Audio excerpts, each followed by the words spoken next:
Sam Lotu-Iiga. Thank you, Mr. Chair. It's an honour to speak in this debate this afternoon, sir. And we've heard so much misinformation from across the aisle that we've got to set the record straight, sir. And they asked members opposite how many affordable homes, and they've not yet defined what affordable means. What does affordable mean? Ms King, what does it mean? Tell us right now, what does affordable mean? No answer. No answer. Point of order. Or to answer that? I mean, he's asking me a question. Point of order. Yes, it is. You're challenging me. Order. I think we'll put that down as a rhetoric question. But he said it. Sam Lotu-Iiga. I asked Ms King, what does affordable mean? Because in the 10 minutes that she stood up... Point of order, Mr Speaker. It cannot be rhetorical when he's saying it for the fourth time. It has to be a serious question. I have ruled it a rhetorical question. Sam Lotu-Iiga. Can't handle the truth, sir. Can't handle the truth. Well, let me give some facts, sir. Let me give some facts. On Trade Me this afternoon, the biggest property website in the country, there are 4,699 homes, $500,000 or less. 4,699 homes. 4,699 homes, I say, members opposite. And what I don't understand, sir, is how they can come in here and say every new home should be affordable.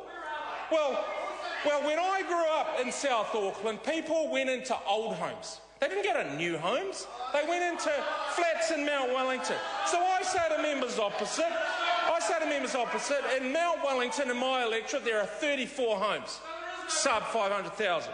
In Onehunga, there are 26. One Tree Hill, 8. I can go right across my electorate and say there are numbers of affordable homes in my electorate. But what this bill does is it sets to breach the problem of housing supply in Auckland, as well as around the country.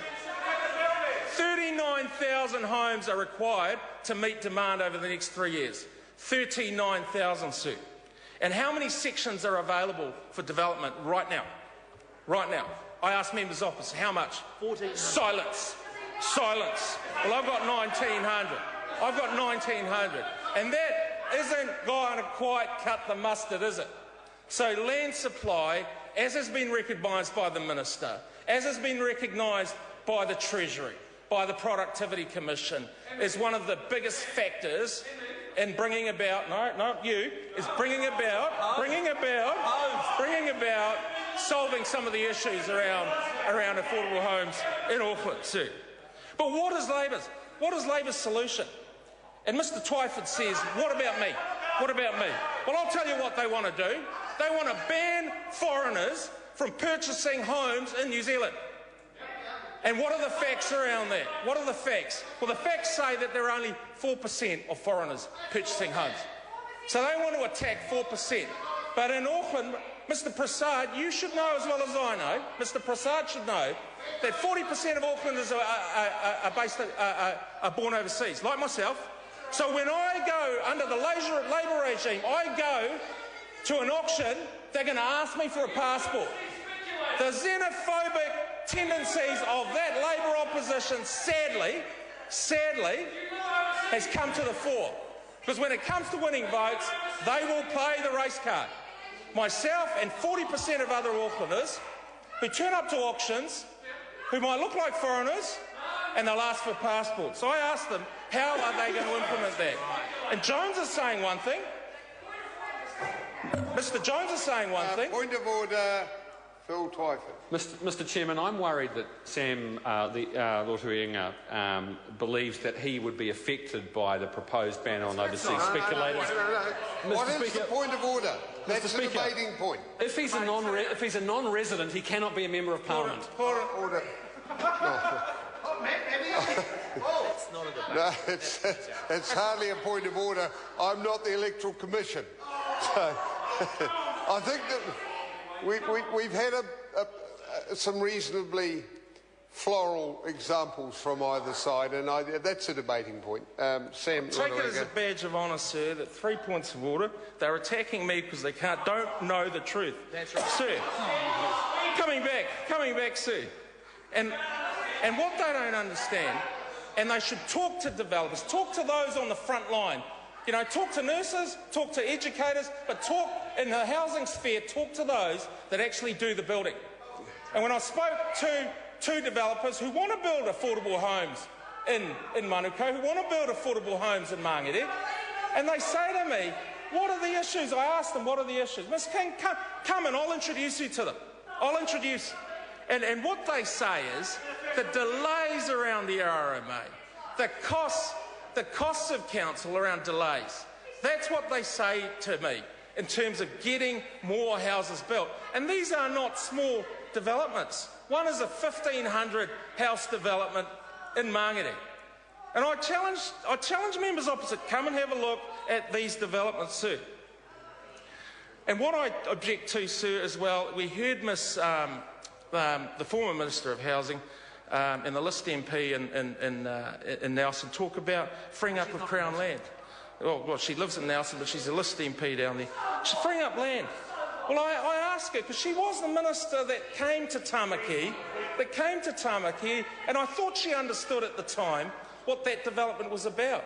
It was about using Crown land and getting in more social housing, as well as community housing and private developments. It's about leveraging the Crown land that we have in our possession. So, Mr. Chair. Sam Lotu-Iiga. Mr. Chair. Sam Lotu-Iiga. Yeah, thank you, Mr. Chair. And I say to members opposite, what is going on at Maria and Yates Street in Onehunga? Another development where there is pepper potting of mixed housing, of social housing, of community housing and private developments. So when she asks the question, what are we doing with Crown land? We are developing it in order to house more people. And I seriously object, sir. I seriously object to the notion that these homes are not warm and dry. They're not warm and dry. Well, as the Minister has quite clearly laid out, over 300,000 homes have been insulated by this government. Insulated by this government. That's one of the proudest achievements that we've done as a government. And there have been many, by my own admission, there have been many, but that is one of our proudest achievements, sir. And I am proud that we have been able to people, particularly in my community that I've seen across Maungakiekie, who are now living in warmer, drier homes. And for that, they are thankful, and for that, I am thankful for what the government has done. But the Minister also said, sir, that one of the biggest costs when purchasing a home is interest rates. And unlike the Labor government, where tax and spend policies led to some of the highest interest rates in the Western world, one of the highest interest rates in New Zealand's history, 9%, and now we are at the interest rates around 5% for a mortgage. 5% for a mortgage. And what does that equate to? Because I think the people of New Zealand want to know what that equates to. And for Mr. Twyford, that equates to $300 a week on a $400,000 mortgage. $300 a week on a $400,000 mortgage. And sadly, they scoff at it. Mr. Twyford laughs, and Ms. King, she jokes around about those people that don't have houses. Well, I empathise with those people. I side with those people, Ms. King. You might laugh at those people, but I actually want to see those people in homes. So, sir, I come back to the bill. This is about one of the measures that this government is doing to bring about more affordable housing in this country. It is about opening up land supply, because we know the evidence, the research supports the fact that land supply is one of the critical things when going about addressing the housing shortage in our country. And for that, I think New Zealanders are happy that we are making these moves.